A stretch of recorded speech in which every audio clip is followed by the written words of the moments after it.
My name is Shirley Jackson. I am 34 years old and work as the communications director at a small tech company in Los Angeles, California. I had just finished a long, boring video meeting when my phone buzzed. It was a text from my mother. We changed the locks. You don't have a home anymore. I read it 4 times, unable to believe it. My eyes stayed fixed on the screen as if my brain couldn't understand the words. I gave a short, empty laugh that made me shiver. I texted back, "Oh, real brave, real funny. Let's see who gets the last laugh." I didn't know if I was trying to scare them or calm myself down. But one thing was clear, they had locked me out of the home my grandmother left me in her will. The same house I had spent all my savings restoring, fixing it brick by brick. And now I was being pushed out with a cold text message. I sank into my chair, my hands turning cold. I had expected trouble, but not this. My mother, Samantha, had always been controlling. Once, she stayed angry for 3 weeks just because I replaced the living room rug without her permission. But I never thought they would go this far. The house at 19, Mayfield Drive on the north side of Los Angeles, meant everything to me. It wasn't just the place where I grew up. It was where I cooked dinner with my grandmother, where I hid in the storage closet whenever my parents' fights turned into shouting and broken things. My grandmother Catherine was the only one who truly understood me. When she passed away last year at 95, I felt like the world fell apart. At the will reading, her lawyer gave me a copy that said clearly, "I leave the house on Mayfield to my granddaughter Shirley. It belongs to her because only Shirley truly understands it." I still remember how stiff and angry my mother became in that moment. My father, Timothy, turned red with anger and spoke through clenched teeth. "This can't be right. Your mother was already senile. But the will was legal, signed, and witnessed, and I was the only owner." At the time, I foolishly thought, they're just shocked. They'll accept it later. I even said, "I'm not kicking anyone out. I only want to keep things the way Grandma wanted." They didn't reply, but the look my mother gave me cut straight through me.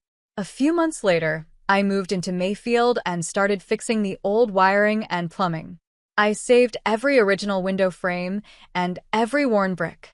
What I didn't expect was that by preserving the house, they would see me as a traitor. And now, I was thrown out with a single message. No warning, no call. I tried my key in the new lock, hoping maybe it would still work, but it didn't. I knocked. No one came. The curtains were closed, and my father's gray pickup sat in the driveway like a clear sign, "Stay away." I grabbed my phone and called my mother. No answer. I called my father. Straight to voicemail. I was about to call my brother, Brian, when another text came, "Don't cause trouble, Shirley. This is for the good of the whole family." The good of the whole family? What about me? Was I not part of the family? Was I just something they could throw away when I no longer fit? I sat down on the steps, staring at the wooden door where my grandmother's hand used to rest every morning before she went to the garden. My heart pounded so hard it hurt. I had never felt so unwanted. Betrayal doesn't strike like lightning. It doesn't shock all at once. It spreads slowly, like ice creeping through your body, until you hear something breaking quietly inside your chest. I pulled out my phone and sent a message to the only person I knew would come. "Rachel, they kicked me out. Change the locks. My stuff's outside. I don't know what to do." Her reply came fast, just 2 words, "On my way." I can still picture the day of the will reading. It was in a small conference room on the 3rd floor of Meyer and Haynes law offices on a rainy afternoon. The windows were dotted with raindrops, and the wind rattled the flagpole outside. The lawyer was Mrs. Joyce Meyer, a woman in her 70s with silver hair pinned neatly and sharp eyes that seemed to see right through everyone. My parents, Samantha and Timothy, sat stiffly across the table, their coats still wet from the rain. They looked more like they were in a business meeting than listening to a loved one's final wishes. My younger brother, Brian, 29 at the time, sat beside me, nervously twisting the silver ring on his thumb. The last will and testament of Mrs. Catherine Kelly Jackson, Mrs. Meyer began in a clear voice. Dated December 2nd of last year, notarized in Multnomah County, California. I held my breath. Mrs. Jackson leaves full ownership of the property at 19 Mayfield Drive, along with everything inside, to her granddaughter, Shirley Jackson. The room went silent. My mother yanked her purse strap sharply. My father leaned forward, his voice cold. "Excuse me, is there some mistake?" My wife always said the house would be divided equally among the children. She would never give it all to just one. Mrs. Meyer nodded calmly. "I understand your concern, but this is the original signed will. It also includes a handwritten letter addressed to Miss Shirley, explaining her choice." With shaking hands, I took the letter. The handwriting slanted slightly, careful and familiar, just like the holiday cards she used to send me as a child. "Dearest Shirley, if you're reading this, I am gone. This house is not just property. It is memory. It carries the soul of 4 generations. You were the only one who truly listened. You asked about every scratch in the wood floors, every faded patch of paint in the kitchen. You saw what others missed. I believe only you will keep this place a home." My eyes burned as I folded the letter. My mother muttered just loud enough for everyone to hear, "This is ridiculous. That girl can't even manage an old house. She doesn't know how to change a fuse." I didn't answer. I didn't have to, because I knew my grandmother understood me better than anyone else in that room. She knew I didn't see the house as money. To me, it was the place where I learned to bake apple pie, where she played the radio every Thursday morning, and where I hid in the closet whenever my parents fought. After the will reading, I didn't drive home right away. I sat in my car for almost an hour, watching the rain run down the windshield. I wasn't unsure. I just knew life would never be peaceful again. And I was right. 3 weeks later, my mother began calling nonstop, asking when I planned to renovate and sell the house. "I'm not selling," I told her firmly. "Shirley, don't be selfish. Your father and I planned our retirement around the money from that house. But it was Grandma's house, and now it was mine." She went quiet, then hung up. After that, my parents spoke to me less and less. My mother gave me sharp looks whenever she visited, as if I didn't belong there. My father stayed away from the house completely. Brian, my brother, stayed neutral. He texted sometimes, but went silent when I really needed him. I still tried to keep the family close. I invited them for holidays, cooked my mother's favorite dishes, baked my father's favorite desserts. They came, but there was no warmth. Just cold stares and long silences that made the meals feel heavy. I'll never forget the day I hung up Grandma Catherine's portrait. In it, she's smiling and holding a bouquet of lavender from her garden. I stood looking at it for a long time. "I'll keep my promise, Grandma," I whispered. "I won't let anyone turn this place into money." I didn't know then that just a year later they would change the locks and throw me out. No warning, no conversation, just a text message. At first, I thought they were just angry, that after a few months things would calm down. But I was wrong. Less than a week after the will reading, my mother had already started contacting law offices. I knew because someone from the notary office where Mrs. Meyer worked called me quietly to let me know there were multiple requests for copies of the will. The request came from my mother, Samantha Jackson. For weeks later, I got a thick envelope in the mail marked urgent legal notice. Inside was a formal petition to question my grandmother's mental health at the time she signed the will. The petitioners were Timothy and Samantha Jackson, my own parents.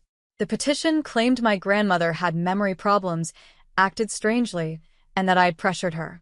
I stared at the papers in disbelief. They weren't just ignoring her wishes. They were staining the memory of the woman I loved most. I called my mother right away. She didn't deny it. Her voice was cold and steady. "I did what needed to be done, Shirley. That house belongs to the family, not to you alone. Grandma left it to me. I didn't force her. She wrote the will herself. It was signed, witnessed, and notarized. Back then, we didn't know how sick she was. It's obvious she wasn't thinking clearly. What kind of mother leaves her own children out and gives everything to someone who doesn't even know how to manage a house? You're talking about me like I'm a stranger." She paused, then said, even sharper, "No one thinks you deserve that house, Shirley. It wasn't meant for someone selfish." I hung up. Later, I learned they had been planning to sell the house long before Grandma passed. A neighbor, Mr. Ronald, who used to work in roofing, told me he'd seen a group of people in suits surveying the property late last year. When he asked about it, my mother told him, just planning for the future. They had already started talks with a real estate company while Grandma was still alive. They weren't shocked by the will. They were shocked they lost the money they thought was coming. That's when I realized this wasn't a misunderstanding. It was a fight, and I was alone in it. My brother Brian tried to stay neutral, like always. When I asked him directly, "Do you know what they're doing?" he looked down and said, "I'm not involved. But if you gave up the house, maybe things wouldn't be so tense." I laughed, a bitter laugh that caught in my throat. "You think this is just tension? They're stepping on Grandma's last wishes. Legally, this house is mine." Brian didn't answer. He just pulled his hand away from mine. A few days later, I brought a structural engineer to the house to check the foundation before remodeling the kitchen. But when I got there, my father's car was already in the driveway. He stood with his arms crossed, eyes hard. "I won't let you make any changes to this house. This is my property. I have every right to fix it however I want. You don't deserve it. You don't understand the value of this place. If your mom had known that old woman wrote the will that way, she would have stopped it." "That old woman? You're talking about your own mother. She wasn't in her right mind. Everyone knows it." I froze. I didn't recognize the man standing in front of me. This wasn't the father who taught me to ride a bike or took me camping when I was a child. He felt like a stranger, someone willing to destroy everything for the price of a house. That night, I got an email from a company called Cascade Urban Partners. It was an offer to buy 19 Mayfield for $1.7 million. No one outside my family even had the email address I used for real estate. My hands shook as I opened a blank Word document and typed, "Los Angeles real estate attorney." I knew if I didn't act fast, they wouldn't just take the house. They would erase every memory of my grandmother from that land. At the time, I had just landed at San Antonio International Airport after a 4-day business trip with a major client in renewable energy. The trip had gone better than I could have hoped. I closed a 4-year deal worth over $870,000. My boss texted me, "Fantastic work, Shirley. This is a huge step forward." I was tired but relieved. All I wanted was to go home. Home, the place my grandmother had cared for over 60 years. The place where I was only beginning to feel safe again after all the hurt from my own parents. As soon as I left baggage claim, I texted Rachel, "On my way back. Let's bake to celebrate the contract this weekend." Then I called a ride. It was lightly raining in Los Angeles. I loved the sound of rain on the windshield. It always felt like music, like it was washing things clean. For a short moment, I thought peace might be returning.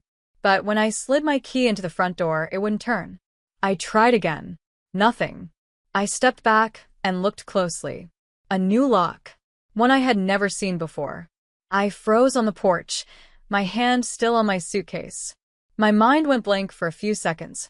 It wasn't anger. It wasn't even shock. It was a cold, breaking feeling, rising from my stomach up to my throat. I grabbed my phone and called my mom. No answer. I called my dad. The line was busy. I was about to call Brian when a message appeared from my mother. "Don't bother calling. The locks have been changed. You don't live there anymore." I stood there in the rain. Water ran down my phone screen, but the words stayed sharp and clear. Each one cut, like a blade. My body started to shake. It wasn't from the cold. There had been no warning, no legal notice, not even a single conversation since our last fight about the Cascade Urban offer. I pulled my suitcase to the back, toward the wooden gate that usually swung open. This time it was padlocked, a new chain shining in the rain. Then I saw them. 3 large black trash bags shoved under the back awning, right beside the pile of dry autumn leaves my grandmother used to gather every fall. I knelt down and opened the first bag. Inside were underwear, t-shirts, and a few shoes thrown carelessly together, some still covered in dirt, as if they had been tossed across the yard. The second bag held toiletries. A toothbrush. A half-used bottle of serum, cracked and leaking. The third bag broke me. Inside was a broken family photo frame, the hand-knit cardigan Grandma had made me in college, and the leather-bound notebook where she had recorded the history of the house. Its spine was ripped, the cover bent as though someone had stepped on it. I dropped to the ground, clutching the bags as if they were the last pieces of her memory. What hurt the most wasn't the changed locks. It was being thrown out like I was nothing, like I was trash. I called Rachel. My voice was rough, but I kept it steady. They did it. They changed the locks. They threw my things out like garbage. No more, she said. I'm coming right now. While I waited, one thought struck me hard. Where were the important things? I searched the bags carefully. Nothing. The wooden box with my personal documents, passport, birth certificate, the copy of the will. The bracelet Grandma gave me, engraved, Catherine to Shirley, keep going. The USB drive with recordings of her reading me poems and bedtime stories when I was a child.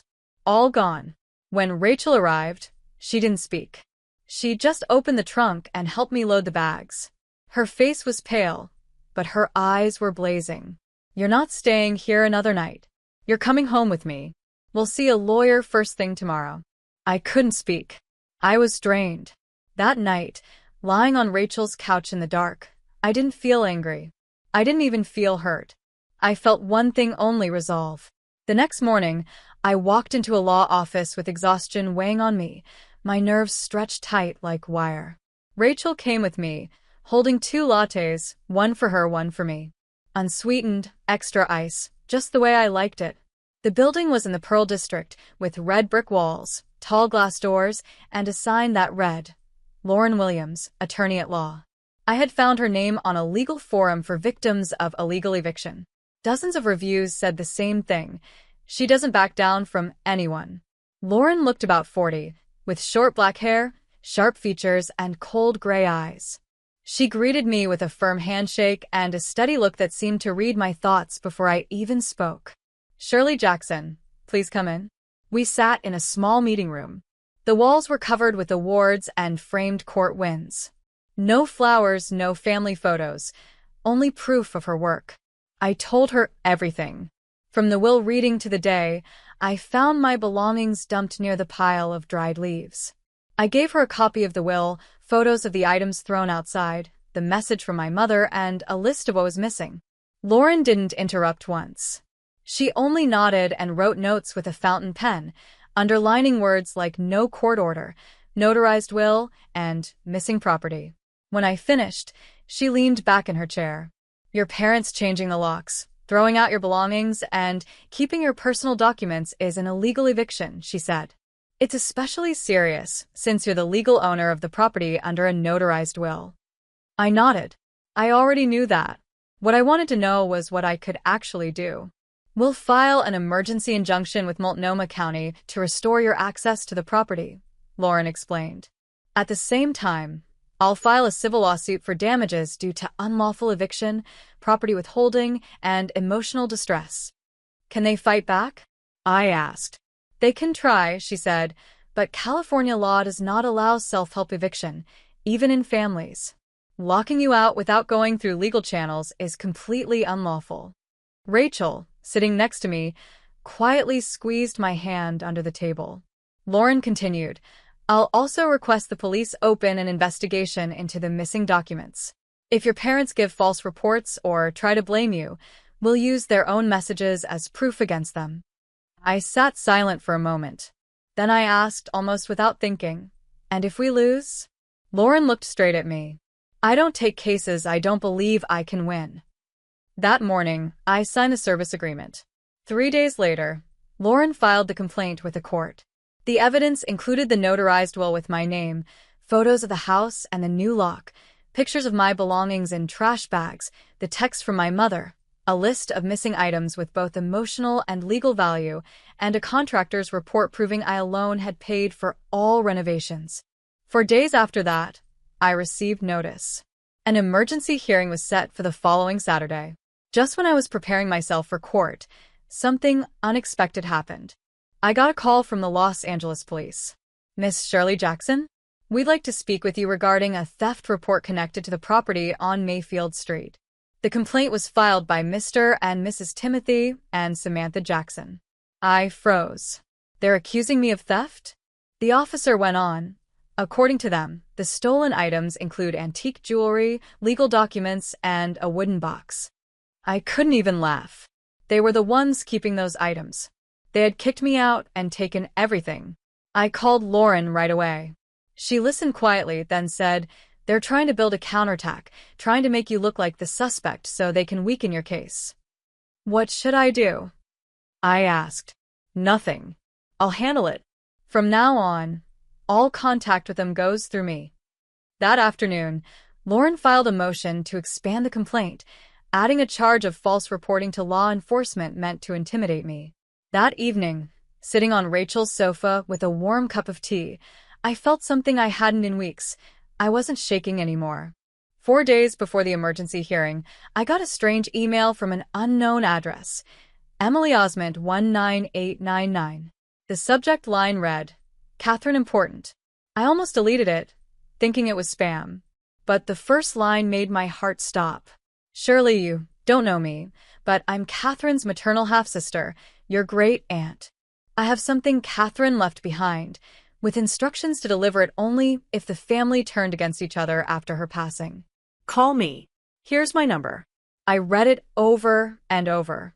My heart pounded like footsteps echoing on a wooden floor.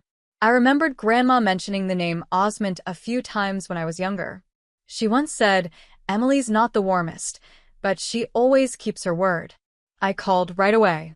An older woman's voice answered, firm but not harsh. "Do I?" "Yes, it's me, Catherine's granddaughter." "I know," she replied. "She always said you were the only one in that family who still had decency." My throat closed up. I couldn't speak. She didn't ask questions. She simply said, "It's time you take back what's yours." I drove nearly 4 hours from Los Angeles to a small town called Santa Clarita, California. The place had only one gas station, a repair shop, and a little church between the valleys. Emily met me on the porch. She was slim, wearing a gray cardigan, with eyes darker than the cloudy sky above. "Come in. Don't bother with small talk." Catherine hated that, she said. The house smelled of cinnamon and dry pine. She led me into the living room, slid open a hidden drawer behind an oak cabinet, and pulled out a thick envelope sealed with red wax. "She left this 1 month before she passed," Emily said softly. "Told me if Shirley ever gets pushed around, give it to her personally." I didn't think it would come to this. My hands shook as I opened the envelope.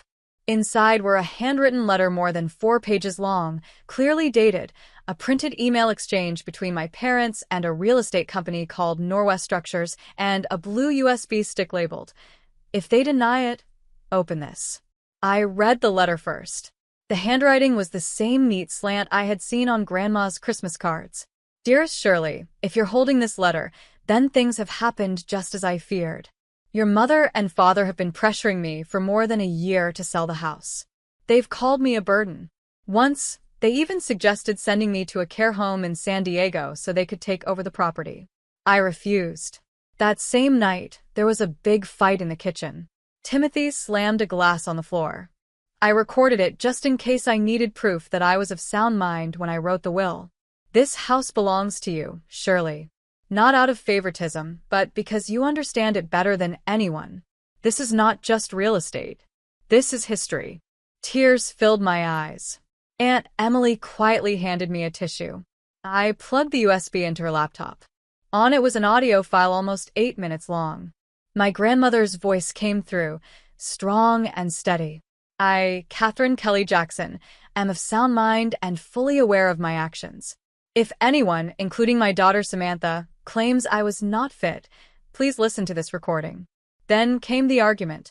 "My mother, you have no idea what I've done all these years to keep this house running. It's time to split it evenly." "My father, we already have a buyer, Catherine. You just need to agree and it's done." "My grandmother, I don't agree. And if either of you pushes me again, I'll call a lawyer immediately." At the end of the recording, I heard her take a sharp breath, then softer, as she whispered, "I know they won't stop, but Shirley will stand firm." I turned to Aunt Emily. She gave me a single nod. "Now you know how much she believed in you. Let them see who they underestimated." I hugged her tightly before heading back into the night. For the first time, I felt no fear. The next morning, I brought everything to Lauren's office. She held the recorder and played it from start to finish without saying a word. Lauren turned to me, her voice firm. They just buried themselves. She opened her laptop and began typing. We're not just protecting your right to the house now, Shirley. We're holding them accountable for lying, intimidating you, and insulting the memory of the dead.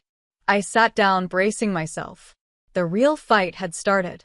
On the day of the hearing, the Los Angeles sky was gray and heavy, as if the world was holding its breath with me. I wore a navy long-sleeve dress, my hair tied low, light makeup, but with a strong face. Lauren told me to look put together enough to inspire confidence, but also worn down enough to show the harm I had suffered. Multnomah County Court sat on 7th Avenue near Chapman Square. I arrived 10 minutes early. As I entered the courtroom, I saw them. My father in a worn-out suit, his face red with held-back anger. My mother in a beige blazer, clutching her handbag tightly, eyes refusing to meet mine. Beside them sat a gray-haired man in a black suit, blank-faced. Their attorney, Nicholas Brendan. Around Los Angeles, he was known as the sledgehammer in inheritance disputes. Lauren and I sat across from them. She looked calm, almost relaxed. She opened her laptop, pulled out a thick folder, and placed it neatly on the table. The judge, Emma Watson, was in her early 60s with a stern face and a pen ready in hand. She didn't need anyone to remind her of the case details. The hearing began. Brendan spoke first, smooth and polished. Your Honor, my clients only wish to preserve the value of the Jackson home, a family legacy, and prevent it from being commercialized. They believe Miss Shirley was emotionally influenced by Miss Catherine in her old age, and that the will was unfairly swayed. Lauren didn't reply right away. She waited until he was finished, then stood calm and sharp. Your Honor, these are baseless claims. Here is the evidence: a legally notarized will, a handwritten letter from Miss Catherine, and a voice recording clearly showing her awareness and clarity when leaving her estate. In addition, we have emails proving the defendants began negotiating with a developer to sell the house even before Miss Catherine passed. Lauren plugged in the USB. My grandmother's voice filled the courtroom. I, Catherine Kelly Jackson, am of sound mind. Then came the arguing voices of my parents. My mother whispered, "Oh God," and bowed her head. My father turned his face away. Neither of them said another word for the rest of morning. When Lauren finished, she laid out 3 demands. The court must order the immediate return of the house and all its assets to me. My parents must issue a formal written apology. They must also pay for my legal fees, cover my living costs during the unlawful eviction, and agree to stay at least 380 feet away from the property unless I give written permission. Lauren finished. Judge Watson flipped through the papers again, then looked directly at my parents. Mr. and Mrs. Jackson, changing the locks, taking over the property, and slandering your daughter are serious legal violations. Even as parents, you are still bound by the law. She set her pen down. The court approves all of the plaintiff's requests. The room went silent, like the air had been pulled out. My father jumped to his feet. This is injustice. She's tearing the family apart, destroying tradition. Mr. Jackson, the judge interrupted, her voice calm but firm. If you continue, I will have the bailiff escort you out. He sank back into his chair, his face dark like a storm about to break. My mother never lifted her eyes. The hearing ended. I didn't smile. I didn't breathe out in relief. I just sat there, feeling the wind deep inside, not as triumph, but as release. Lauren leaned toward me. We'll get the official judgment in writing within 72 hours. But from now on, the house is yours, legally and without question.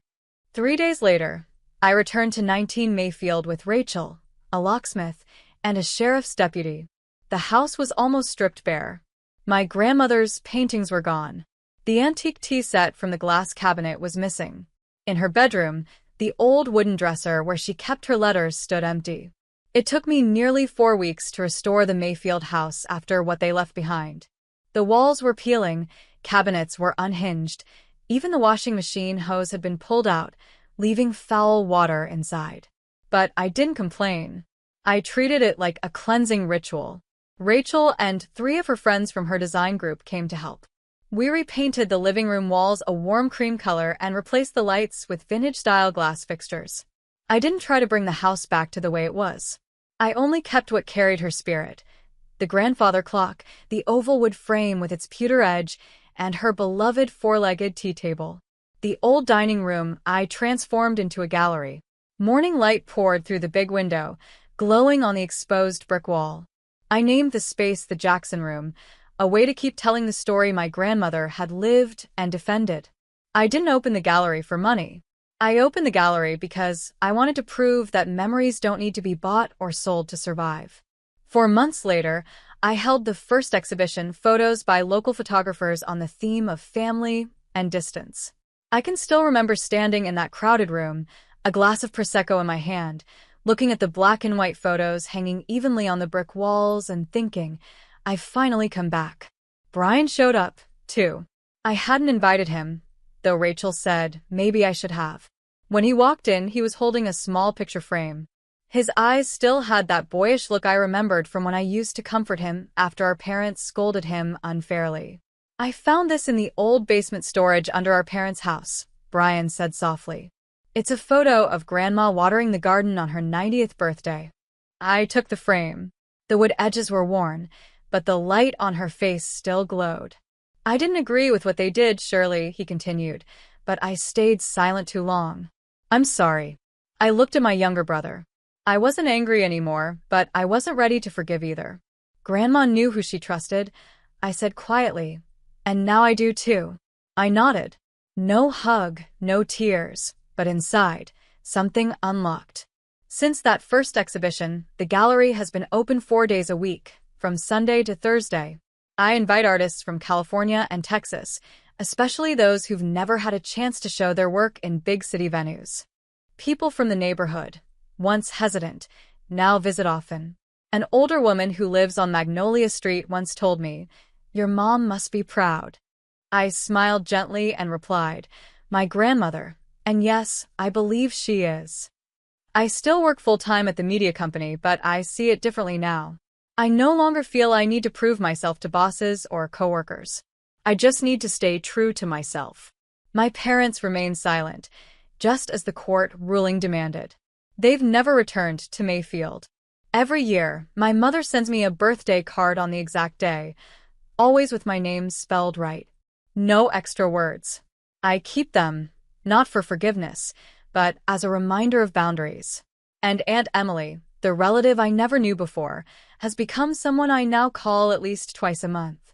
She tells me stories about Catherine's younger days, how she once left school for a year to follow photography, how she almost ran away with a lover before meeting my grandfather. These small memories, though simple, help me understand her in a new way. Not just as the strict grandmother, but as a woman who had been brave, romantic, hurt, and yet still chose to love. That winter, I placed the largest photo in the center of the gallery. It showed my grandmother sitting in a wicker chair on the porch, sunlight falling over her silver hair, her eyes resting on me, the 18-year-old behind the camera, just after an argument with my mother. Below the photo, a caption read, "Some homes are not built from bricks, but from trust." At the end of every exhibit, I stand alone in front of that photo and whisper, "You were right." I didn't back down. I don't need anyone's approval anymore. What I need is peace inside myself. And I found it in the very place that was once taken from me. The same place that once betrayed me. The same place where I stood and said, "This is mine, and I will not let anyone take it away." Shirley's story shows that sometimes the people closest to us can cause the deepest hurt. But from that pain, we learn to stand, to set limits, and to protect our own worth. In real life, no one has the right to take what truly belongs to us just because they are family. When we dare to say no to injustice, even from our own blood, we don't just reclaim property. We reclaim control over our lives. What do you think about Shirley's journey? Would you have the strength to stand firm in her place? Share your thoughts in the comments, and don't forget to follow the channel for more powerful and heartfelt family stories.